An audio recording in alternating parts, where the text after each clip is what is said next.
धन्यवाद सभापति जी। मणिपुर देश का अभिन्न अंग है, वहां महिलाओं एवं बच्चों की सुरक्षा सुनिश्चित की जाए। यह केवल एक राज्य का नहीं बल्कि यह मुद्दा देश की अस्मिता और गरिमा से जुड़ा हुआ है। अतः वहां शांति व्यवस्था बहाल कर महिलाओं एवं बच्चों को सुरक्षित माहौल प्रदान किया जाए। मणिपुर की घटना की वजह से अंतर्राष्ट्रीय स्तर पर देश की छवि खराब हुई है। मुझे ऐसा लगता है ये तभी होता है जब सरकार को कुर्सी से ज्यादा प्यार होता है और जनता के हित से कम प्यार होता है। न्यूनतम समर्थन मूल्य किसानों को मिले, बिजली के बिल माफ हो, किसानों का कर्ज माफ हो।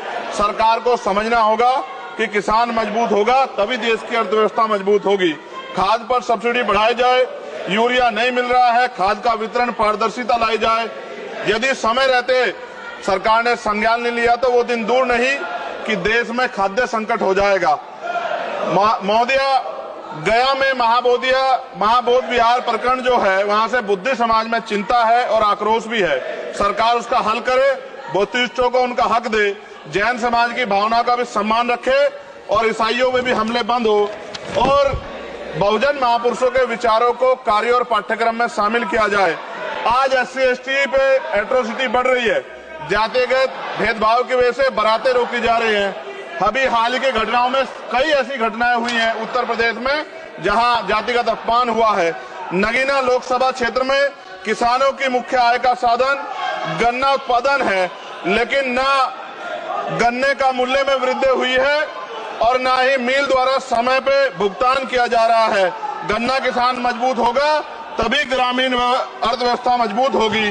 साथ साथ SC/ST का प्रमोशन में रिजर्वेशन नहीं दिया जा रहा है, उल्टा निजीकरण करके नौकरी खत्म की जा रही है, बैकलॉग नहीं भरा जा रहा है, पुरानी पेंशन बहाल नहीं की जा रही है। ये सब बार बार मैं इसलिए बोलता हूं कि हमारे लोगों को पता लगे कि सरकार को उनकी परेशानियों से कोई फर्क नहीं पड़ता और वो समझे सरकार उनकी कितनी तेजी है।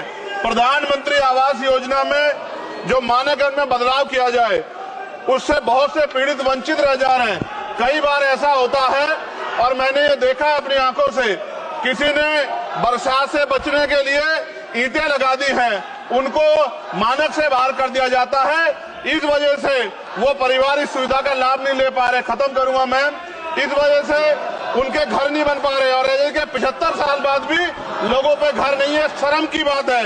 नगीना लोकसभा क्षेत्र में केंद्रीय विद्यालय खोले जाएं और जो पहले से संचालित केंद्रीय विद्यालय हैं उनमें किताबों से लेकर सभी आवश्यक एवं पर्याप्त सुविधाएं सुनिश्चित की जाएं ताकि क्षेत्र के बच्चों को गुणवत्तापूर्ण शिक्षा प्राप्त हो। और अंत में मैं खत्म करते हुए कहना चाहता हूं, अभी ईद का त्योहार आ रहा है, हम भी ये देखेंगे और देश भी ये देखेगा कि सरकार उनको कितनी मदद करा के उस आयोजन को, उस त्योहार को मनवाने में मदद करेगी, जैसे अन्य धर्मों को लगातार मदद कर रही है, क्योंकि भारत एक धर्मनिरपेक्ष राष्ट्र है। मोदी जी, खत्म कर रहा हूँ, खत्म करिए तो आवाज का हाल देख लो आप क्या करिए, कंप्लीट करिए प्लीज। भारत एक धर्मनिरपेक्ष राष्ट्र है, लेकिन मैं ऐसा समझता हूँ जिनकी सरकार है उन्हीं की बात होगी। मुसलमानों की, जैनों की, सिखों की, रविदासियों की और बुद्धिस्टों की जो आंदोलन कर रहे हैं और पुलिस लाठी मार रही है, मैं समय रहते चेतित कर रहा हूँ। सरकार को चिंता करनी चाहिए कि बुद्धिस्टों का अपमान ज्यादा दिन बुद्धिस्ट बर्दाश्त नहीं करेंगे। महाबोध विहार हमारा हक है और वो देना पड़ेगा। आपका बहुत बहुत धन्यवाद। जय भीम, जय भारत।